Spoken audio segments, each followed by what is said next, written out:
నమస్తే తెలంగాణ దినపత్రిక చూసినట్లయితే మనకు ముందుగా కనిపిస్తున్నటువంటి హెడ్లైన్ అయితే ఇక్కడ మనం చూడొచ్చు. గోల్డ్ మార్కెట్ క్రాష్, భారీగా తగ్గిన పసిడి, ఒక్కరోజే 1790 రూపాయలు డౌన్. తప్పు చేయలేదు, బెదిరేదే లేదు, ప్రపంచ స్థాయి గుర్తింపు కోసమే formula racing. Seoul, Cape Town, Johannesburg నగరాలను వెనక్కి నెట్టి రేస్కు హైదరాబాద్ ఆతిథ్యం ఇచ్చింది. బ్రాండ్ ఇమేజ్ పెంచడం, పెట్టుబడుల కోసమే చొరవ తీసుకున్నాం. 55 కోట్లు ఖర్చు పెట్టినాం. మున్సిపల్ శాఖ మంత్రిగా ఆ నిర్ణయం నాదే. దాంతో తెలంగాణకు 700 కోట్ల లబ్ధి కలిగింది. ఈవీ కంపెనీలు భారీగా పెట్టుబడులు పెట్టినాయి. ఈ రేసింగ్లో తమ భాగస్వామ్యము ఉన్నదని అప్పట్లో కేంద్రం కూడా గర్వంగా చెప్పుకున్నది. ఇందులో కరప్షన్ లేదు, కాకరకాయ లేదు. రాజ్భవన్లో కాంగ్రెస్, బీజేపీ ఒకటయ్యాయి. బీఆర్ఎస్ను ఖతం చేయాలని కుట్ర పన్నాయి. ఎంత డైవర్షన్ చేసినా మేం ప్రశ్నించడం ఆపం. BRS working president KTR fire. నా మీద ఎందుకు కేసు పెడతారు? హైదరాబాద్కు అంతర్జాతీయంగా పేరు తెచ్చినందుక, లక్షల కోట్ల పెట్టుబడులు తెచ్చినందుక, బెంగళూరు దాటి ఐటీ ఎగుమతులను పెంచినందుక, ఇక్కడి యువతకు ఉద్యోగాలు కల్పించినందుక ఎందుకు కేసు పెడతారన్న కేటీఆర్. దేనికైనా రెడీ. బ్రాండ్ ఇమేజ్ మేం పెంచితే బ్యాడ్ ఇమేజ్ మీరు తెచ్చారు. హైదరాబాదును విశ్వనగరంగా నిలబెట్టడమే తప్ప ఫార్ములా ఈ రేసింగ్ పై ఏ విచారణకైనా సిద్ధం.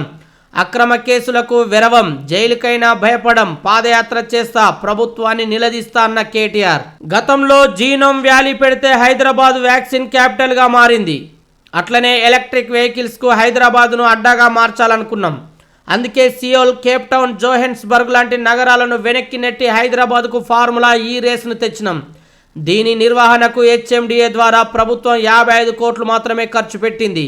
కానీ 700 కోట్ల వరకు పెట్టుబడులు తెలంగాణకు తెచ్చుకున్నాం. సర్కార్కు టార్గెట్ కేటీఆర్ కావద్దు. టార్గెట్ ఆర్ గ్యారెంటీల అమలుండాలి. టార్గెట్ వడ్ల కొనుగోలు ఉండాలి. టార్గెట్ రైతు బంధు ఇవ్వడంలో, టార్గెట్ దళిత బంధు చెల్లించడంలో ఉండాలి. టార్గెట్ యువతలకు స్కూటీలు ఇవ్వడంలో ఉండాలి.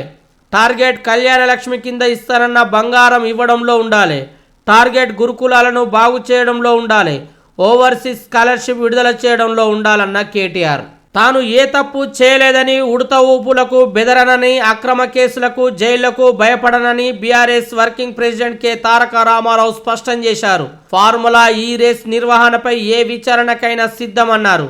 అక్రమ కేసులతో, కక్ష సాధింపుతో నన్ను జైల్లో పెట్టి పైశాచిక ఆనందం పొందుతామంటే నేను రెడీ. 2 నెలల్లో జైల్లో ఉండొచ్చి పాదయాత్ర చేస్తానని అన్నారు. తెలంగాణ బ్రాండ్ ఇమేజ్ పెంచాలనే ఉద్దేశంతో 55 కోట్లు ఖర్చు చేసి ఈ రేస్ నిర్వహిస్తే రాష్ట్రానికి 700 కోట్ల లాభం జరిగిందన్నారు. హైదరాబాద్ బ్రాండ్ ఇమేజ్ పెంచడం కోసం, పెట్టుబడులను ఆకర్షించడం కోసం ప్రభుత్వంలో మంత్రిగా ఫండ్ ఇచ్చినట్లు స్పష్టం చేశారు.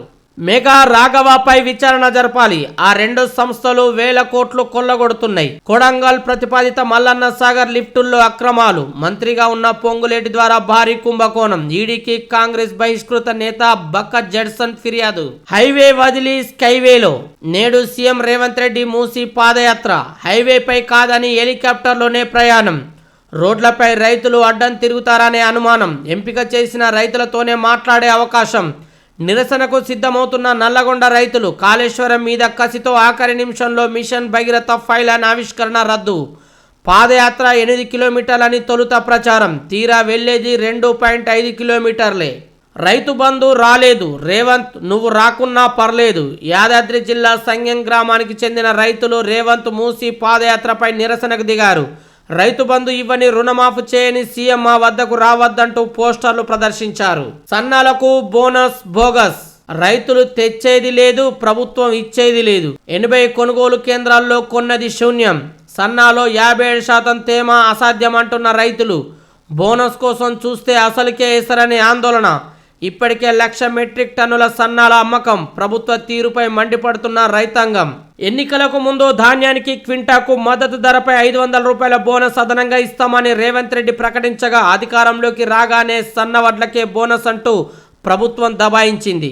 సన్నవడ్లకే బోనస్ అని ప్రభుత్వం ప్రకటించగానే ఇది మరోదాకా పథకమేనని రైతులు అనుమానించారు. సన్నవడ్లకే బోనస్ అని ప్రభుత్వం ప్రకటించగానే ఇది మరో దోకా పథకమేనని రైతులు అనుమానించారు. వారు భావించినట్టుగానే ప్రస్తుతం వానాకాలం కొనుగోలు జరుగుతున్నాయి. కొనుగోలు కేంద్రాలకు సన్నవడ్లను తెచ్చిన రైతులకే 500 రూపాయల బోనస్ అని తిరకాసు పెట్టింది. ఇది ఎలాగూ జరిగేది కాదని గత అనుభవాలే చెప్తున్నాయి. అయినా సరే ప్రభుత్వం కొనుగోలు కేంద్రాలకు సన్నవడ్లను తెచ్చి బోనస్ పొందాలంటూ చెప్తున్న మాటలన్నీ ఒట్టివేనని తేటతెల్లమవుతున్నది. డిఏపికి కటకట, యాసంగిలోనూ తప్పని కొరత. రాష్ట్రంలో నిండుకున్న బఫర్ స్టాక్ కావాల్సింది 1.5 లక్షల టన్నులు, ప్రస్తుతం ఉన్నది 10,000 టన్నులే. ఇప్పటికే యాసంగి పనులు షురు, వెతలు తప్పవంటున్న కంపెనీలు. పోలీస్ కొట్టాడని దళితుడి ఆత్మహత్య, ఫోన్ పోయిందని ఫిర్యాదు చేయడానికి వస్తే దాడి, అవమానంతో సజీవ దహనం. అల్లాదుర్గం పోలీస్ స్టేషన్ ఎదుట బాధిత కుటుంబం నిరసన. సర్వేపై సందేహాలెన్నో, కుటుంబ సమగ్ర సర్వేపై గ్రామాల్లో విస్తృత చర్చ.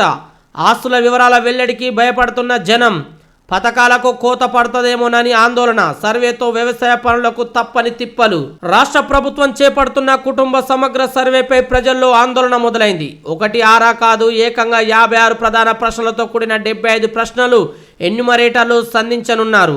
కుటుంబానికి సంబంధించిన సామాజిక, ఆర్థిక తదితర వివరాలన్నింటినీ సేకరించనుండడంతో మున్ముందు అవి ఏ పరిణామాలకు దారితీస్తాయోనన్న భయం వెంటాడుతుందని ప్రజలు చెబుతున్నారు. సర్వేపై రాహుల్, రేవంత్ తలోదారి.